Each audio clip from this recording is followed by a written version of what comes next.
Olá, sejam bem-vindos a mais uma leitura do Evangelho no Lar.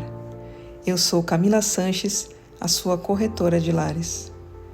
Por favor, separe um copo de água para cada pessoa que desejar receber a água fluidificada. E se você tiver algum animal de estimação, faça a limpeza das vasilhas e coloque água nova. Vamos iniciar com a oração de abertura. Rogamos ao Senhor Deus Onipotente que envie bons espíritos para nos assistir, que afaste os que poderiam nos induzir em erro e que nos conceda a luz necessária para distinguir a verdade da impostura. Afasta também os espíritos maldosos, encarnados ou desencarnados, que poderiam tentar lançar a desunião entre nós e nos desviar da caridade e do amor ao próximo. Se alguns procurarem introduzir-se aqui, faz que não encontrem acesso no coração de nenhum de nós. Bons espíritos que se dignam a vir nos instruir, nos tornem dóceis a seus conselhos. Nos livrem de todo pensamento de egoísmo, orgulho, inveja e ciúme. Nos inspirem compaixão e benevolência para com os nossos semelhantes, presentes ou ausentes, amigos ou inimigos. Façam que, finalmente, pelos sentimentos de que fomos animados, reconheçamos sua benéfica influência. Deem aos médios que escolheram para nos transmitir seus ensinamentos a consciência da santidade do mandato que lhe é confiado e da gravidade do ato que vão realizar, a fim de que o façam com o fervor e o recolhimento necessários. Se na reunião houvesse pessoas que a ela tenham vindo atraídas por outros sentimentos que não os do bem, abram seus olhos à luz e perdoem-nos, como nós perdoamos se vierem com más intenções. Pedimos especialmente ao espírito de André Luiz, nosso guia espiritual, que nos assista e que vele por nós. A leitura de hoje do Evangelho segundo o Espiritismo de Allan Kardec é do capítulo 27, Peçam e obterão. Ação da oração, transmissão do pensamento, itens 9 a 15. A oração é uma invocação. Por ela, o homem entra em comunicação por pensamento com o ser a quem se dirige.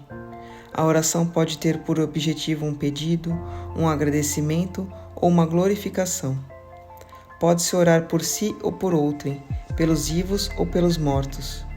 As orações dirigidas a Deus são ouvidas pelos espíritos incumbidos da execução de suas vontades.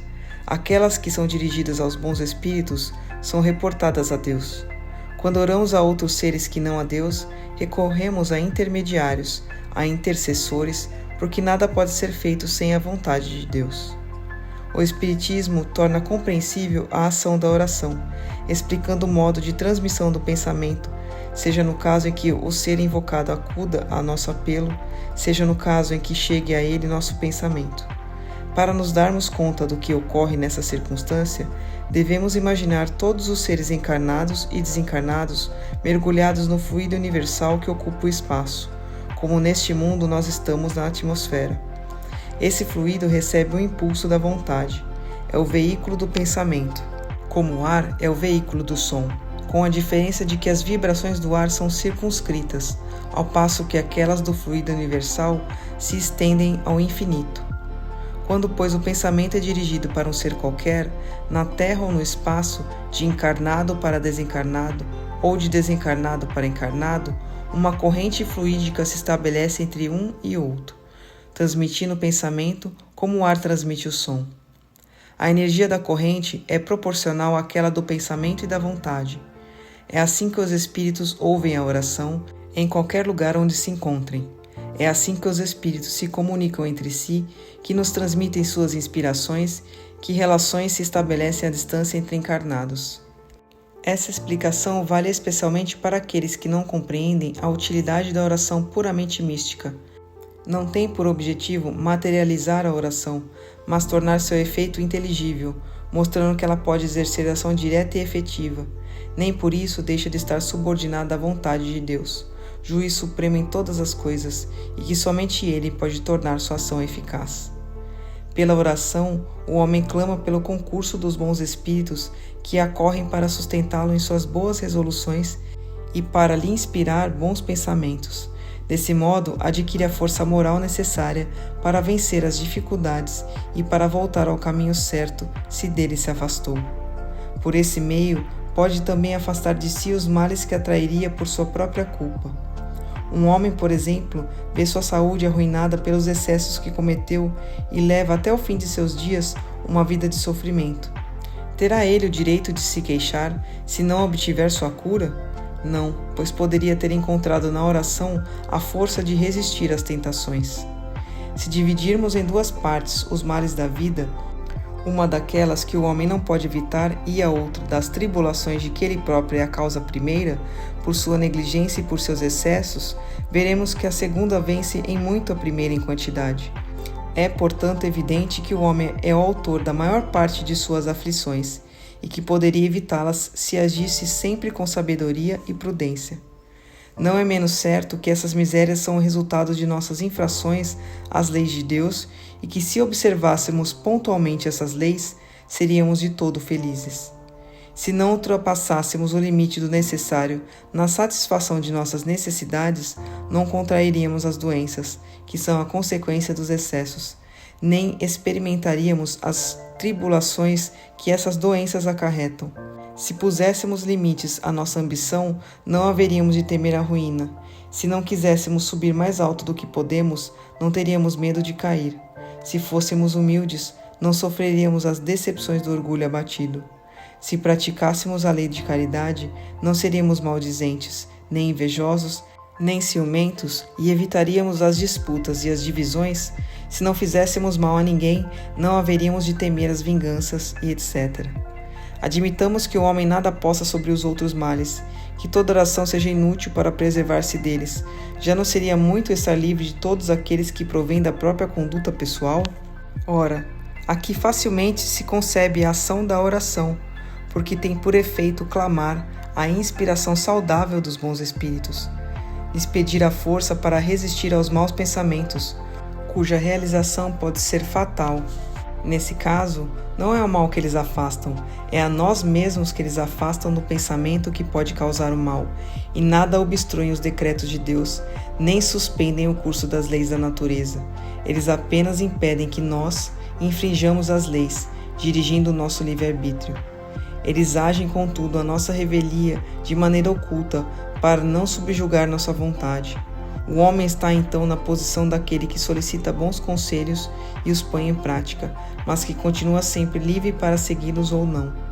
Deus quer que assim seja, para que tenha a responsabilidade de seus atos e o mérito da escolha entre o bem e o mal.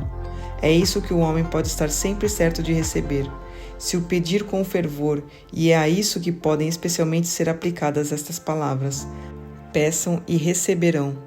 A eficácia da oração, mesmo reduzida a essa proporção, não teria um resultado imenso? Estava reservado ao Espiritismo provar-nos sua ação, pela revelação das relações existentes entre o mundo corporal e o mundo espiritual. Os efeitos da oração, contudo, não se limitam aos que assinalamos. A oração é recomendada por todos os espíritos. Renunciar à oração é menosprezar a bondade de Deus, é recusar para si sua assistência e para os outros o bem que se pode fazer a eles. Acolhendo ao pedido que lhe é dirigido, Deus muitas vezes tem em vista recompensar a intenção, o devotamento e a fé daquele que ora. Eis porque a oração do homem de bem tem mais mérito aos olhos de Deus e sempre mais eficácia, pois o homem vicioso e mau não pode orar com fervor, e a confiança que somente o sentimento da verdadeira piedade dá. Do coração do egoísta, daquele que ora somente com os lábios, só poderiam sair palavras, mas não os ímpetos de caridade que dão à oração todo o seu poder. Compreendemos isso de tal forma que, por um movimento instintivo, nos recomendamos de preferência as orações daqueles cuja conduta sentimos que é agradável a Deus, porque são sempre bem atendidos. Se a oração exerce uma espécie de ação magnética, se poderia supor que seu efeito se subordina à força fluídica. Ora, não é assim. Visto que os espíritos exercem essa ação sobre os homens, suprem, quando necessário, a insuficiência daquele que ora, seja agindo diretamente em seu nome, seja dando-lhe momentaneamente uma força excepcional, quando for julgado digno dessa graça ou quando pode lhe ser útil.